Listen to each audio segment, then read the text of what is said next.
Here with Frank Nuccio, the CPL League Commissioner. How's it going? Good, how are you doing? Tell us a little bit how the seeds are made up for this tournament. The seeds are made up, we use past CPL tournaments, US tournaments, we use CPL Europe tournaments, and we use Cal tournaments, so Cal League seeding. So I seed the teams from the last event, basically, the last two events, and then the Cal administrators also help with the seeding process. And then lastly, the CPL Europe administrators help assist in the seeding of all the European teams and foreign teams that we're not familiar with.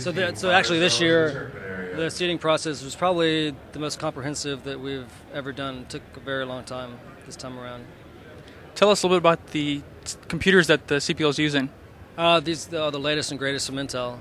The hyper-threaded processors, 3 gigahertz, with their brand new motherboards. So the gamers are playing with the very latest hardware. What's the dumbest thing that a player or team has ever tried to do in the tournament before? It was actually my very first event, the first official event, Babbage's. There was a team from Germany, and they were communicating in their home language, and I had asked them to stop, and they kept persisting, and I had to bark, and that was really the last time a team ever gave me problems. Welcome to day 2 here at the CPL. I'm John, and with me is Scott. We're in the tournament area where 64 teams will be paired up in the qualifying bracket. That is correct, John. 32 teams unfortunately will be eliminated today on Inferno, while the other 32 winning teams will move on to play the auto birth teams on Train. Why don't we go ahead and roll some of that great footage?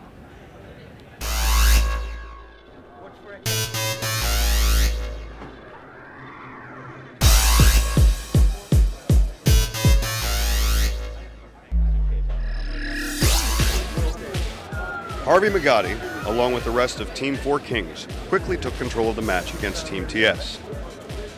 4 Kings started as T first and dominated the whole map, winning by a score of 13-0. I'm here with one of the players from 4 Kings that just beat TS in their first match. Why don't you go ahead and just give us a little bit of information about the match? Well, because we didn't get an auto berth, we didn't play in a qualifier, we paid our own way. We had to play from the get-go rather than just skip to the last 32, which is what a lot of teams. So we were seeded first in the first 64-team bracket, I think. So we played TS, who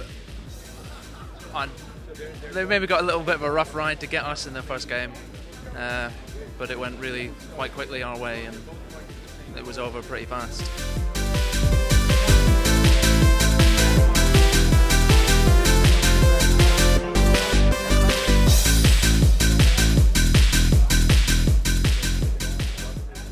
The Jackson 5 Noble match was extremely tight each round, with no team having a clear advantage. Good job, guys.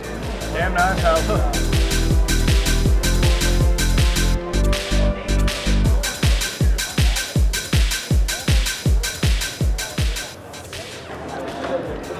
The match could have ended on this play, but Team Noble pushed it into overtime, yet still came up the loser.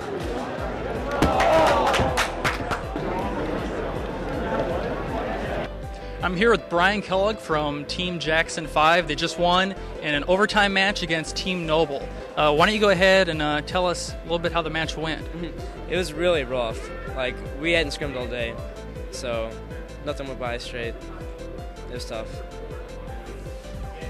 Do you change your game plans when you do go into an overtime like this? We did. We changed our pistol round on T side. Our pistol round on T side was like armor up the middle, and CT side was armor rush right, which is really not common. So we changed it. We switched them around. We just flipped them.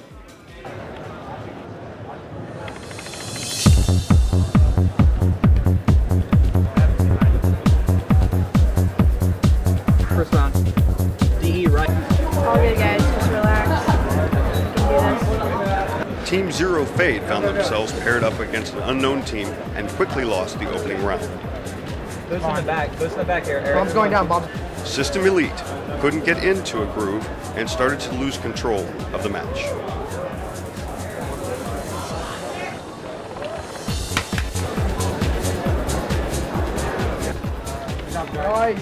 After Zero Fade regained their composure, they went on to easily take the match by a score of 13-2. here with Ben from Team Zero Fade. They just won their match. Why don't you go ahead and tell me how you felt after you lost the handgun round? Were you nervous?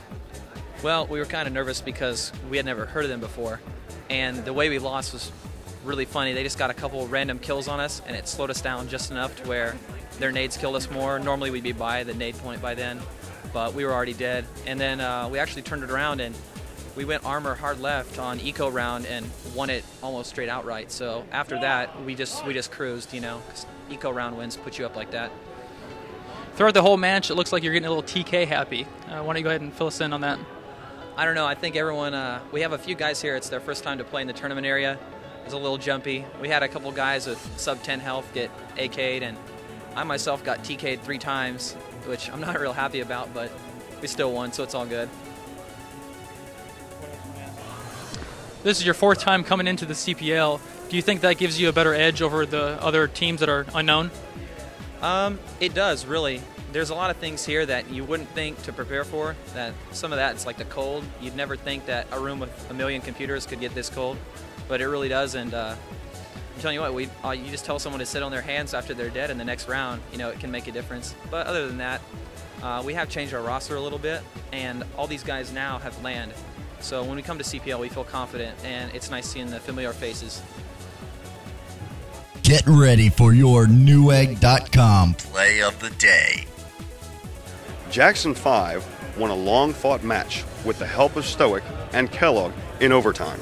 Stoic planted the bomb, and Kellogg delayed the CTs long enough to win the match.